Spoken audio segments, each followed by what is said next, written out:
It was a perfect evening. The sun was setting in a warm golden hue, and I was excited as I drove up to Larry's house. We'd been chatting for weeks, and he seemed too good to be true. When he invited me over for dinner, I couldn't say no. Larry was everything you'd imagine from his profile. Handsome with a well-built frame. He had short, dark hair that was always perfectly styled, and a pair of piercing blue eyes that seemed to look right into you. His smile was easy and genuine, and he had a way of making you feel like the most important person in the room. His style was classic and understated. Tonight he wore a crisp white shirt and dark jeans, making him look effortlessly stylish. His place was stunning, an old, grand house with a beautiful lawn and a welcoming porch. I rang the doorbell, and Larry opened it with that same charming smile I'd seen in his photos. "Hey, you made it," he said, pulling me into a warm hug. Inside, his home was just as impressive. Elegant furniture, high ceilings, and soft lighting made everything feel cozy. The dining table was set for two with candles flickering softly. Larry had prepared a delicious meal, and we talked easily throughout dinner. He was attentive, charming, and genuinely interested in everything I had to say. After dinner, we moved to the living room by the fireplace, where we continued chatting and sipping coffee. Larry's house felt like a safe haven, and I was having the time of my life. As we were enjoying our time, Larry suddenly stood up and said, "I've got something special I want to show you. I need to grab some candles from the basement to set the mood." He headed toward the basement door, giving me one of his trademark smiles before disappearing down the stairs. As I waited in the living room, I heard a sudden shout from the basement. Larry's voice, usually so calm and collected, was now filled with panic. "Hey, who the fuck are you?" he yelled. I heard a soft thud, followed by an unsettling silence. My heart raced. Larry hadn't come back up, and the basement door was still ajar. I sat frozen for a few moments, trying to process what I'd just heard. The house was eerily quiet, and my mind started to race with all sorts of horrifying scenarios. I knew I had to check on him, but the thought of going down there alone was terrifying. After taking a deep breath, I grabbed 2 knives from the kitchen, clutching them tightly. I approached the basement door cautiously. The light was on, casting a yellowish glow down the stairs, but Larry was nowhere to be seen.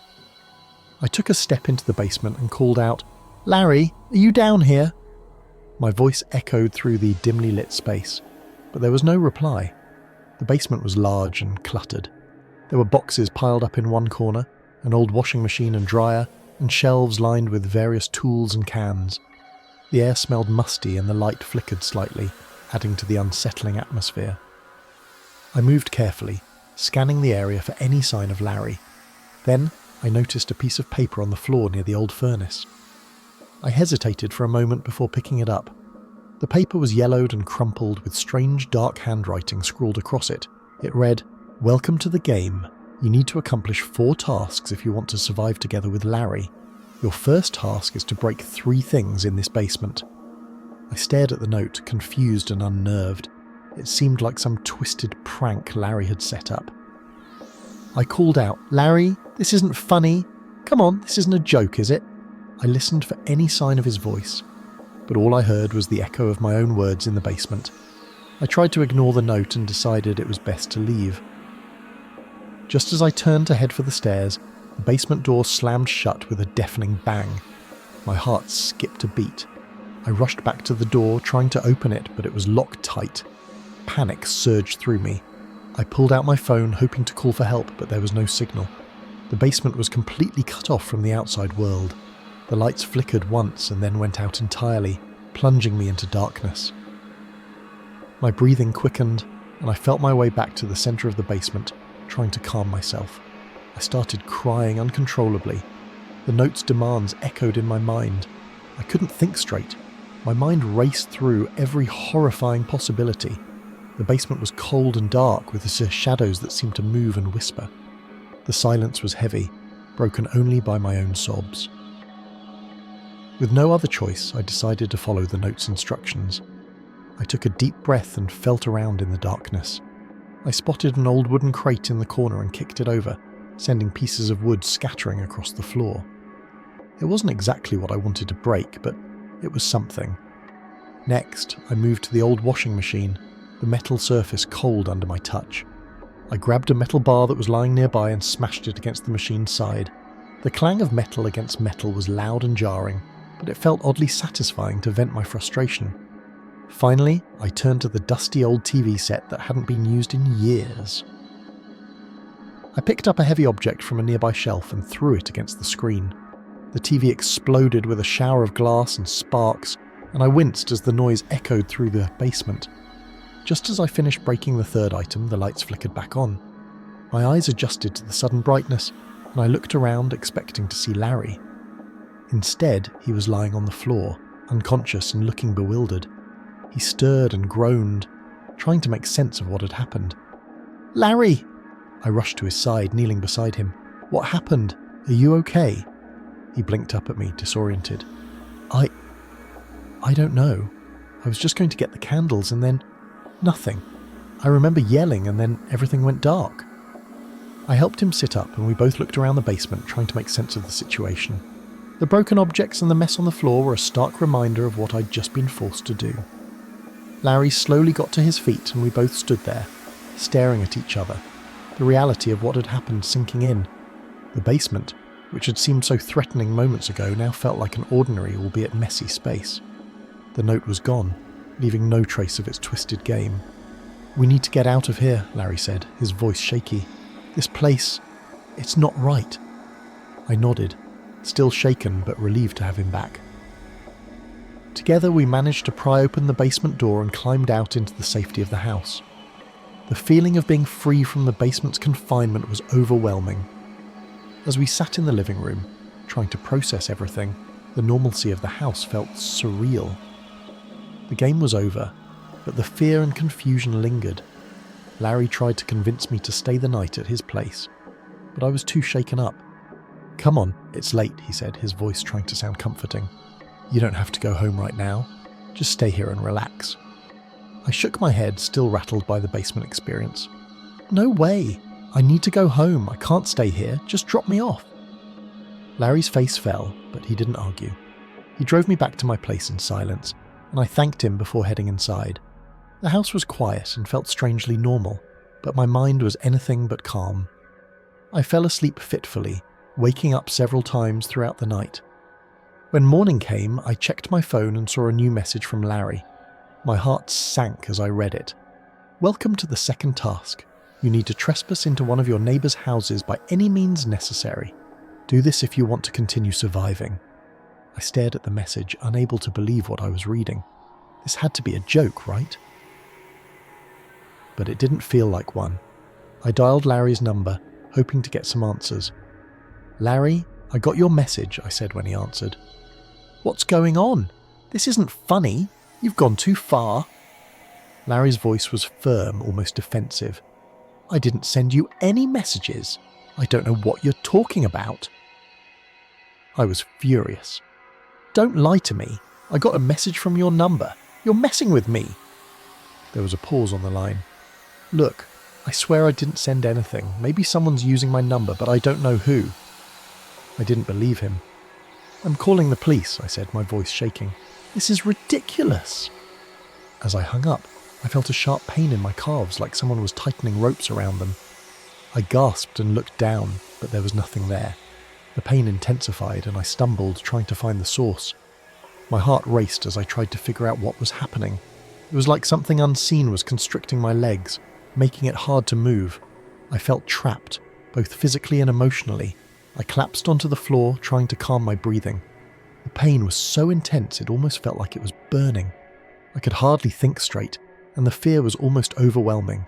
I needed to figure out what was happening, but it felt like I was running out of time. As I sat there, the pain in my calves almost unbearable, I knew I had no choice. This had to be some kind of evil trick, and I was trapped in it. My legs were marked with deep red lines where the invisible ropes had tightened. The thought of doing what the note said was horrifying, but the pain was too much to ignore. I had to follow the instructions if I wanted to be free from this nightmare. I decided to start the task. I had to find a way into one of my neighbours' houses. I waited until it was late enough that people would be asleep. The neighbourhood was quiet and the streetlights cast long shadows across the pavement. I checked the houses around mine. Each door was closed and locked tight. The task seemed impossible, but I knew I had to try. I slipped on a dark hoodie and gloves, hoping to stay inconspicuous. My heart pounded as I approached the first house. It was a small single story with neatly trimmed hedges and a white picket fence. I checked the door and found it locked, just as I expected. I moved on to the next house, then the next. Each one was the same, locked and quiet. After what felt like hours of checking every house in the area, I finally found one with a side window that wasn't completely shut. I took a deep breath and pushed it open slowly, trying not to make any noise. Once I was inside, I felt a mix of relief and dread. The room was dark and the house had a musty smell. I moved quietly through the house, my nerves on edge. The ticking of a clock somewhere in the house seemed to echo in the silence. I found a table in the living room with a piece of paper on it. My hands were trembling as I picked it up and read the message. Congratulations on completing the second mission. The marks on your calves will now go away. Your next task will follow soon. I exhaled slowly, feeling a small sense of relief.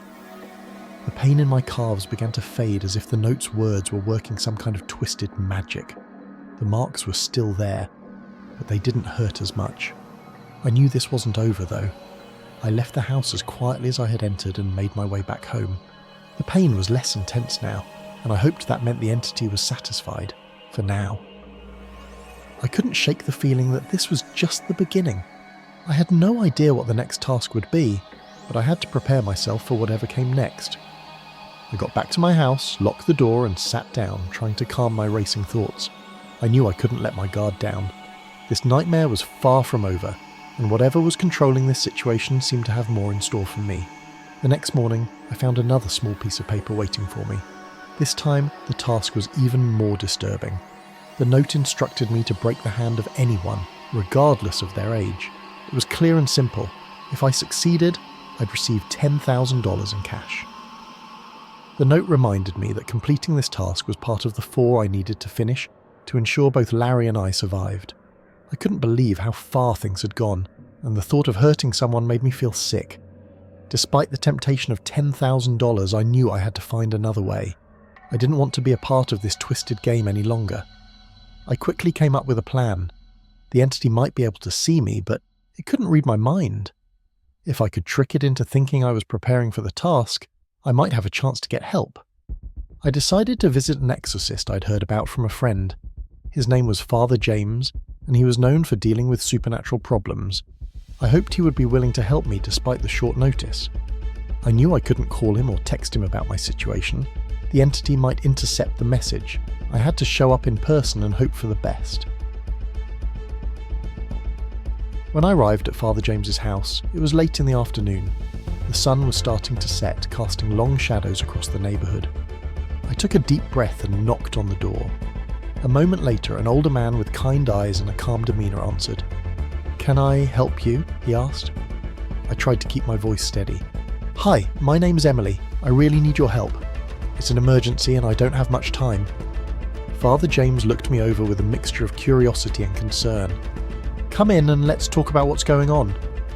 I stepped inside, feeling a bit of relief. The house was warm and inviting, a stark contrast to the darkness I'd been dealing with. We sat down in his living room, and I explained everything as best as I could without giving away too many details. I told him I was in a dangerous situation and needed his help to get rid of something evil that was tormenting me.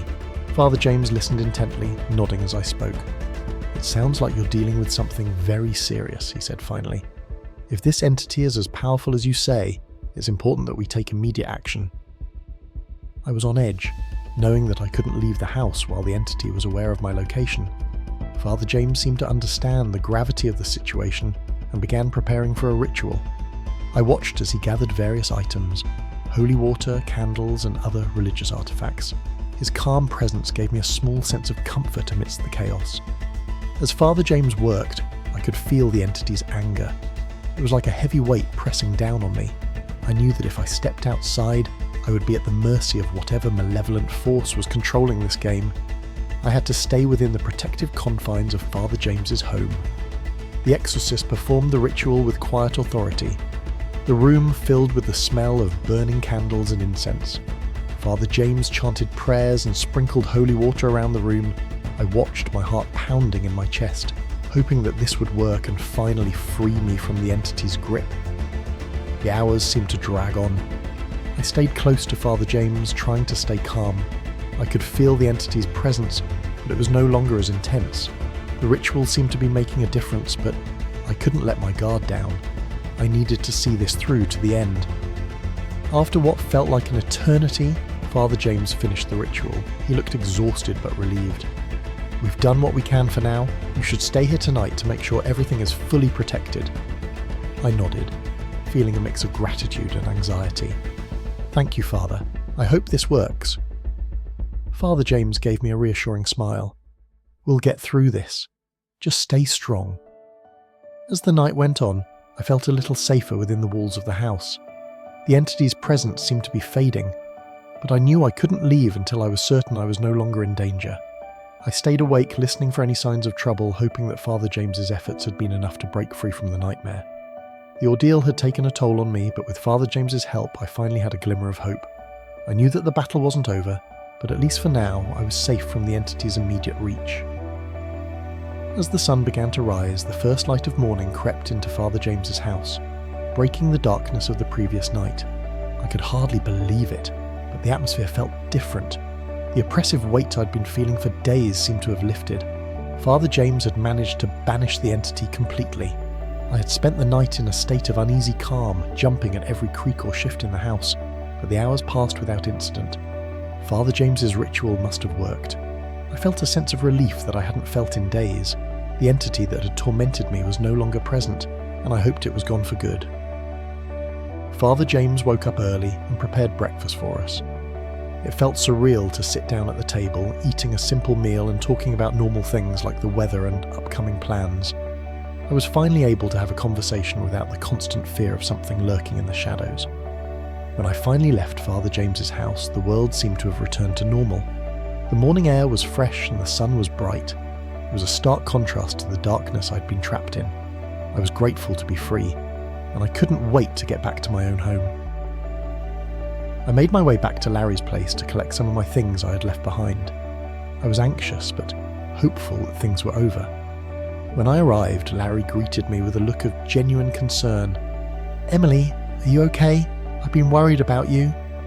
I could see that Larry was genuinely concerned, but I couldn't forget what had happened. I quickly collected my belongings and decided it was best to avoid him for a while. I wasn't ready to confront him about the entity or the game. I just needed to focus on moving forward. Back at home, I felt a sense of normalcy returning.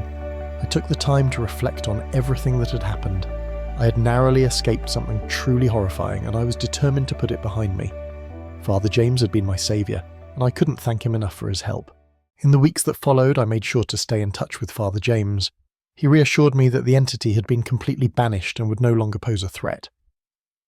I also reached out to the authorities to report the strange messages and threats, though they were sceptical of my story. I knew it was important to document everything in case the situation ever arose again. Larry eventually reached out, but I chose not to respond. I needed to distance myself from the whole nightmare and focus on rebuilding my life. The experience had changed me, but I was determined to move forward and not let it control me. The horror I had lived through was a dark chapter, but it was behind me now. I was grateful for my freedom and for the support I received. Life had returned to a semblance of normalcy, and I was ready to embrace it fully.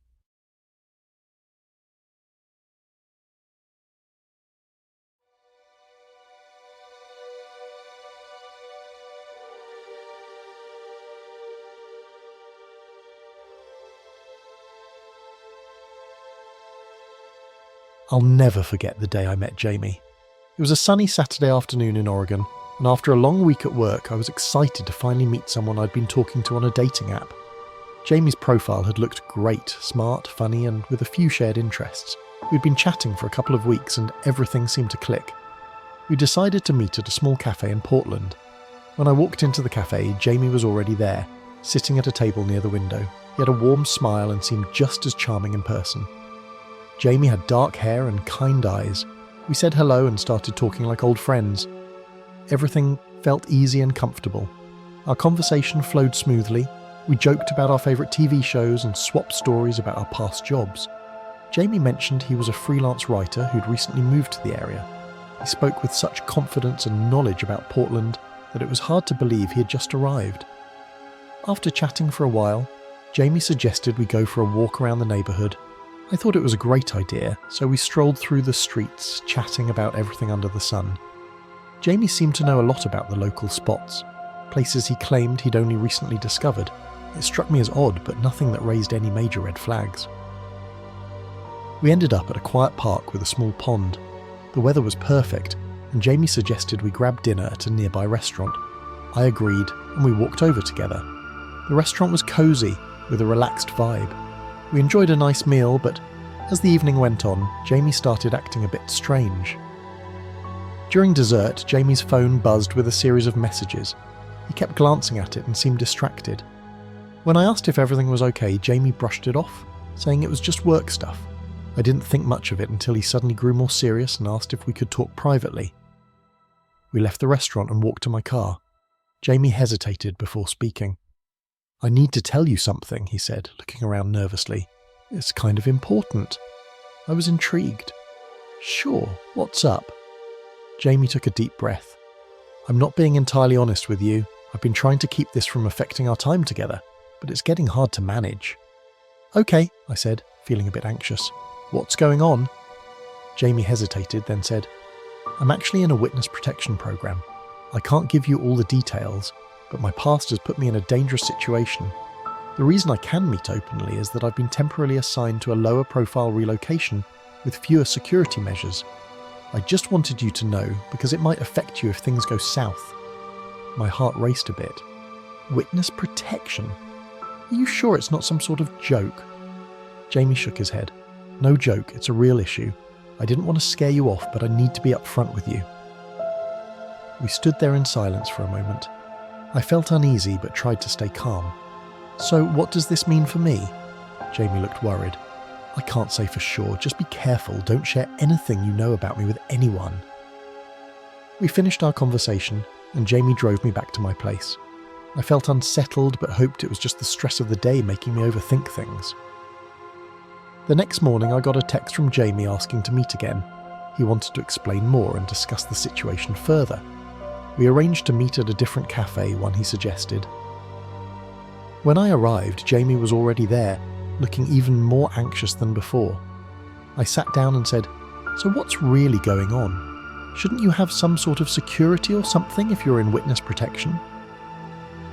Jamie looked around and whispered, "I should, but things aren't as straightforward as they should be. I've been receiving threats and my security isn't as tight as it should be. I'm currently under a lower profile to minimize exposure, but I need your help with something important." I was taken aback. "Help with what?" Jamie's eyes darted around the room. "I found some disturbing information that I need to keep safe, but I can't handle it alone. I don't want you involved, but I need to know if you can help me with a few things." I agreed to help, and Jamie handed me a small envelope with a few documents inside. He explained that these documents contained sensitive information about his case. I promised to keep them safe and not tell anyone. As we wrapped up our conversation, Jamie's phone buzzed with a new message. He glanced at it and went pale. "We need to go, now." Jamie and I hurried out of the cafe, and as we drove I noticed a car following us. Jamie's anxiety grew with each passing block. We ended up in a quiet part of town, and Jamie pulled over to check his phone. It was clear that things were escalating quickly. Jamie looked at me and said, "Thank you for helping me. I don't know how this will end, but I appreciate it." I was left with a heavy feeling as Jamie drove off into the night. I didn't see him again after that. The whole experience was unsettling, and I learned to be cautious about who I trust, especially when dealing with situations that seem as dark and complex as this one. I thought a weekend getaway at Derek's family cabin in Colorado would be the perfect break. We'd been seeing each other for a few months, and when he suggested a quiet retreat, I was all in. The cabin was charming, tucked away in the mountains, surrounded by forest. It had a cozy rustic feel that I loved. The first day was everything I'd hoped for. Hiking, relaxing by the fireplace, and just enjoying each other's company. Derek was great, attentive and kind, and I felt really comfortable with him. On the second night, after a day of exploring, Derek went to grab some snacks. I decided to check out the bedroom, which was decorated with old-fashioned charm. As I was looking around, I noticed something unusual under the bed. It was a small black object. I pulled it out and realised it was a hidden camera. I felt a jolt of panic. I turned on the camera and saw footage of me from the past couple of days. It showed me in moments I thought were private, changing clothes, lounging around, and even times when I thought Derek was with me. My heart raced as I tried to process what I was seeing. I quickly put the camera back where I found it and tried to calm down. Derek came back with snacks, and I tried to act normal, though my mind was spinning. I didn't want to confront him without more information, so I decided to keep an eye on things and figure out my next move. Later that night, I pretended everything was fine, but I couldn't stop thinking about the camera. I kept glancing at it, wondering what else Derek might be hiding. I felt uncomfortable and on edge, but I didn't want to let on that I knew about the camera. By morning, I knew I couldn't stay. I packed my things quickly and told Derek I needed to head back home. He was confused and concerned, but I didn't explain why. I just needed to get out of there. I said my goodbyes and left the cabin. As I drove away, I felt a mix of relief and dread. The thought that Derek had been watching me without my knowledge was unsettling. I haven't spoken to him since and have no intention of doing so. The whole experience left me shaken, and it's made me much more cautious about who I trust. The cabin, once a dream retreat, had turned into a nightmare I wouldn't forget. Thanks for watching. If you like the video, don't forget to like and subscribe.